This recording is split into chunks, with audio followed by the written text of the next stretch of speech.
In March 2004, a 26-year-old athlete walking away from a $45 million contract caused a billion-dollar media empire to deploy its entire legal arsenal. Brock Lesnar was WWE's youngest world champion, their hand-picked marquee draw, and the foundation of their future television revenue.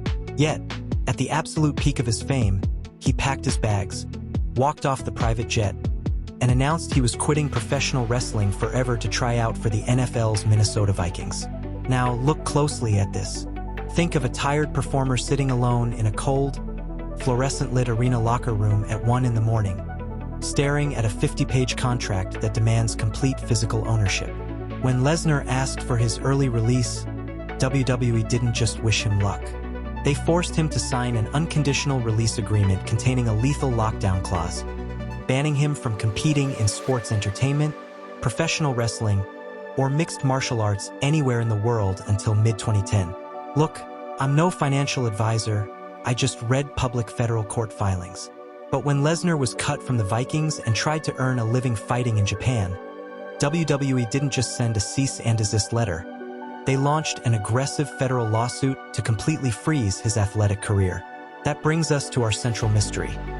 Why would an entertainment monopoly spend millions of dollars in legal fees to stop a former employee from working in completely different industries on the other side of the planet? To understand the cold financial logic behind this war, ignore the scripted television drama and examine the raw unit economics. Think of WWE like a smartphone giant like Apple, and their performing superstars like apps running on a closed operating system. If an independent app developer builds a massive viral game using Apple's infrastructure, Apple claims complete ownership over the distribution network that made that app famous. If that developer tries to take that exact code over to Android, Apple's legal team locks down the doors to protect their hardware platform. WWE views human fame through that exact same corporate lens. They didn't see Brock Lesnar as a human athlete.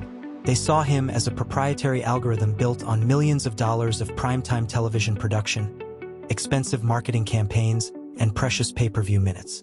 The biological drive at play here isn't petty personal anger. It is pure structural survival and status protection. Publicly, WWE framed the contract enforcement as standard protection for their intellectual property investments. But when you analyze the actual profit margins of live events and pay-per-view by rates, a terrifying economic reality reveals itself.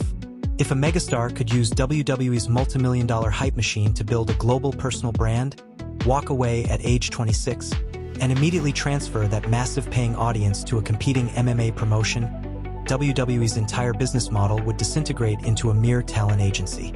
Therefore, they had to make an absolute, brutal example out of their top star to maintain total leverage over every other contractor on their roster. Let's follow the money directly through the legal transcripts in the United States District Court of Connecticut. When Brock Lesnar filed his countersuit in February 2005 arguing that the non-compete clause was an unenforceable restraint of trade, he exposed a massive structural hypocrisy. WWE classified every single performer as an independent contractor, meaning the wrestlers paid for their own health insurance, travel, and self-employment taxes. Yet, the company exerted employer-level exclusivity that legally bound their physical bodies to one promoter for nearly a decade. To put this scale into perspective, a 6-year global lockout on an athlete's prime physical window isn't just a minor inconvenience. That is equal to nearly half of a professional fighter's entire athletic lifespan vanished in court motions. WWE's strategic moat relied on stalling the federal court proceedings until Lesnar ran completely out of liquid cash to pay his legal representation. They knew that time was on the side of a massive corporation, while time was actively killing the shelf life of an elite heavyweight fighter. But Lesnar refused to break, taking massive financial risks by wrestling in Japan and forcing WWE into a dangerous evidentiary discovery phase where their entire independent contractor classification threatened to be exposed in open court. Therefore, in April 2006, WWE quietly settled the lawsuit, unlocking Lesnar's career and inadvertently paving his path toward becoming the undisputed UFC heavyweight champion. Now, consider how a regular fan interacts with this system on a Sunday night, ordering a $50 pay-per-view broadcast from their couch. They believe they are paying to watch two extraordinary athletes settle a scripted rivalry inside a steel cage. In reality, Every dollar spent reinforces a massive corporate legal fortress designed to ensure those performers never achieve true market leverage.